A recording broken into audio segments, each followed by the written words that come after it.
नमस्कार विद्यार्थियों, श्रीमती मोहरी देवी तापड़िया कन्या महाविद्यालय जसवंतगढ़ के यूट्यूब चैनल पर एक बार पुनः आपका हार्दिक स्वागत और अभिनंदन है। मैं प्रवक्ता चंद्र प्रकाश गुर्जर। आज की क्लास हमारी BA तृतीय वर्ष के छात्रों हेतु इतिहास विषय की होगी। इतिहास विषय के दौरान बात की जाए तो निरंतर विश्व इतिहास का हम अध्ययन कर रहे हैं। विश्व इतिहास के तहत बात की जाए तो जर्मनी के एकीकरण के बारे में हम पढ़ रहे हैं।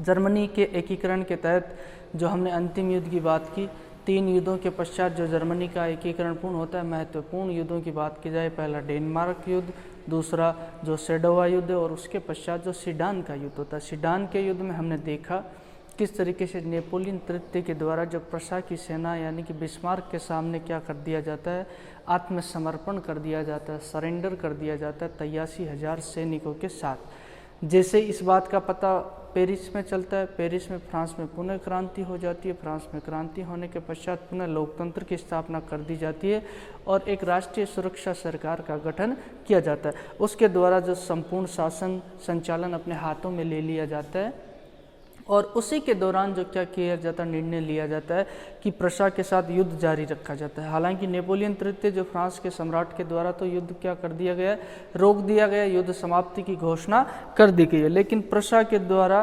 फ्रांस के द्वारा जो वहाँ की जो राष्ट्रीय सुरक्षा सरकार का गठन किया जाता है, उसके द्वारा युद्ध जारी रखा जाता है। और उसी दौरान जो जर्मन साम्राज्य की स्थापना बिस्मार्क के द्वारा युद्ध के साथ साथ ही जो बात की जाए कर दी जाती है।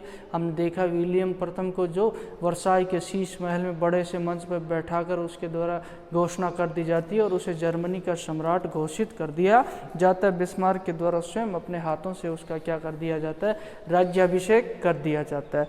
अब प्रशा का युद्ध किसके साथ जारी है, फ्रांस की राष्ट्रीय सुरक्षा सरकार है उसके साथ जारी है और ये युद्ध कुछ समय तक जारी रहता है।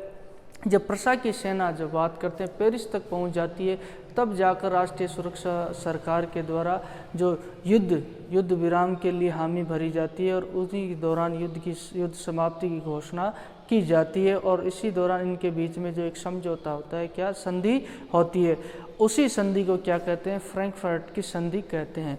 ये किसके बीच में होती है, फ्रांस और प्रशा के बीच में होती है। फ्रांस में अभी बात की जाए न कि नेपोलियन तृतीय के बीच में, वहाँ की जो राष्ट्रीय सुरक्षा सरकार होती है उसके प्रतिनिधि, और यहाँ जो बात की जाए प्रशा के प्रतिनिधियों के बीच में ये समझौता होता है, इसे फ्रैंकफर्ट संधि कहते हैं। अब ये फ्रैंकफर्ट संधि क्यों कहलाती है, क्योंकि फ्रैंकफर्ट नामक स्थान पर इनके बीच में ये संधि होती है।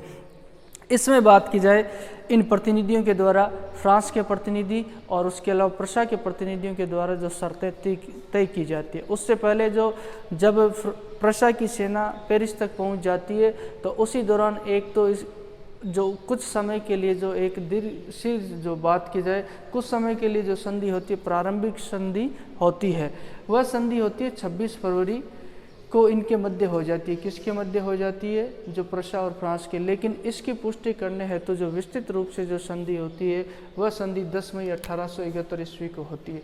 अगर आपसे पूछ लिया जाए फ्रैंकफर्ट की संधि कब होती है, तो 10 मई 1871 ईस्वी को होती है। और ये किन किन के मध्य होती है, तो ये प्रशा और फ्रांस के मध्य होती है। अब इस संधि में कौन कौन सी शर्तें तय की जाती है, क्या समझौता किया जाता है, जिसका जिक्र करेंगे हम। जो इस संधि के दौरान देखो, सीधी सी बात है, हारा हुआ कौन है, फ्रांस हारा हुआ है।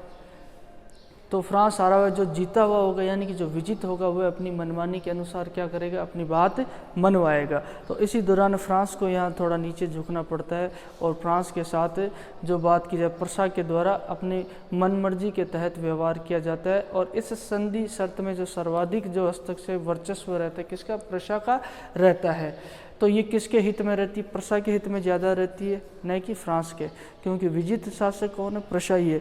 अब इसमें तय किया जाता है कई क्षेत्र है जो छीनकर फ्रांस से जर्मनी में मिला लिए जाते हैं। जिसके तहत बात करें, ये मेज का क्षेत्र है, स्ट्रासबर्ग है, एल्सेस है, लॉरेन है, ये भाग जर्मनी को देना पड़ता है। फ्रांस को मेज, स्ट्रासबर्ग, एल्सेस व लॉरेन का भाग जर्मनी को देना पड़ता है।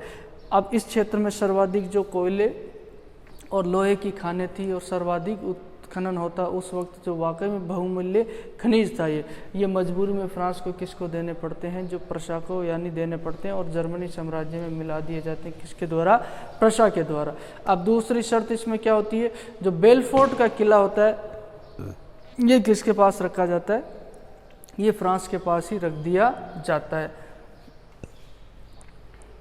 अब तीसरी शर्त की बात करते हैं। तीसरी शर्त बहुत ही घातक होती है और ये फ्रांस के लिए बहुत ही अहितकारी होती है और प्रशा के लिए लाभदायक होती है। अब इसमें इन्होंने क्या किया, जब ये हारा हुआ था फ्रांस और इस पे युद्ध जाना थोप दिया जाता है प्रशा के द्वारा और कहा जाता है कि फ्रांस को 70,000 करोड़ रुपए 70,000 करोड़ पौंड जो रुपए जुर्माना किसको देना पड़ेगा, ये जो प्रशा को देना पड़ेगा।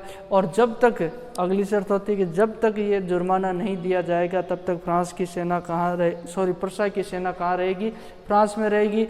और उस सेना का खर्चा भी किसको वहन करना पड़ेगा, उसका भी फ्रांस को वहन करना पड़ेगा। यानी कि युद्ध के रूप में जो 70 करोड़ पौंड है, इससे क्या कर लिए जाते हैं, जो वसूले जाते हैं। युद्ध हर्जाना फ्रांस से वसूलता है, कौन वसूलता है, प्रशा के द्वारा 70 करोड़ पौंड युद्ध हर्जाना वसूला जाता है। और जब तक ये नहीं दिया जाएगा तब तक जो प्रशा की सेना फ्रांस में रुकेगी और उनका खर्चा भी किसको देना होगा, फ्रांस को ही देना होगा। इस तरीके की जो बात की जाए, समझौता इन दोनों देशों के मध्य होता है, किसके, प्रशा और फ्रांस के मध्य हो जाता है।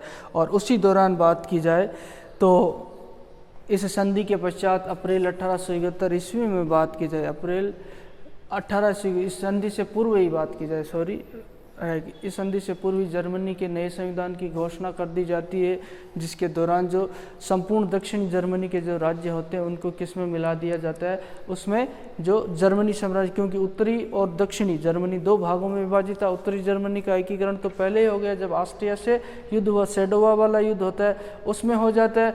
उसके पश्चात जो अंतिम युद्ध सीडान होता है, फ्रांस को पराजित करने के पश्चात जो ये दक्षिण जर्मनी का क्षेत्र, ये भी जो जर्मनी में मिला दिया जाता है। जर्मनी में मिलाने के पश्चात जर्मनी का सम्राट घोषित कर दिया जाता है विलियम प्रथम को, और उसका एक नया संविधान बना दिया जाता है जर्मनी का अप्रैल 1871 में। और उसी दौरान संपूर्ण दक्षिण जर्मनी के राज्यों को किस में मिला लिया जाता है, जर्मनी में मिला लिया जाता है। इस तरीके से जो क्या होता है, जर्मनी का एकीकरण पूर्ण हो जाता है। और किसके नेतृत्व में होता है, प्रशा के नेतृत्व में होता है। और बिस्मार्क संपूर्ण यूरोप का वाकई में जो एक प्रभावशाली राजनीतिज्ञ बनकर उभरता है और इसका महत्व यूरोप में इतना बढ़ जाता है। यूरोप महाद्वीप की बात की जाए तो 1871 से लेकर 1890 ईस्वी तक आने वाले 20 वर्षों तक का समय किसका, बिस्मार्क का माना जाता है। और यूरोपीय इतिहास में इस युग को बिस्मार्क युग के नाम से भी जाना जाता है। तो ये जो बिस्मार्क का बात की जाए, संपूर्ण यूरोप में जो राजनीतिक महत्व और प्रभाव काफ़ी बढ़ जाता है। इसी दौरान एक हॉनर्स नाम के जो इतिहासविद हैं, इनके द्वारा एक बात कही जाती है, ये स्टेटमेंट दिया जाता है कि संसार के इतिहास में बहुत कम घटनाएं ऐसी होती है, संसार के इतिहास में बहुत कम घटनाएं ऐसी होती है जिनके तत्कालिक परिणाम इतने महत्वपूर्ण होते हैं जितने सीडान के युद्ध में फ्रांस की पराजय से हुआ। हॉनर्स कहता है कि संसार में ऐसी बहुत ही कम घटनाएं घटित होती है जिनके तुरंत परिणाम ज़्यादा होते हैं। ऐसी घटना यही घटित हुई सीडान के युद्ध की, जिसमें फ्रांस की पराजय के जो परिणाम जो हमें तुरंत देखने को मिले वह संसार में बहुत कम देखने को मिलते, ये हॉनर्स के द्वारा कहा जाता है। और इसी दौरान जो जर्मनी का एकीकरण पूर्ण होता है। अब अगली क्लास की बात करें तो इसके पश्चात हम 2 क्लास में फ्रांस तथा प्रशा के युद्ध के परिणामों का जिक्र करेंगे और उसके पश्चात बात की जाए इटली और जर्मनी के एकीकरण का तुलनात्मक अध्ययन हम करेंगे।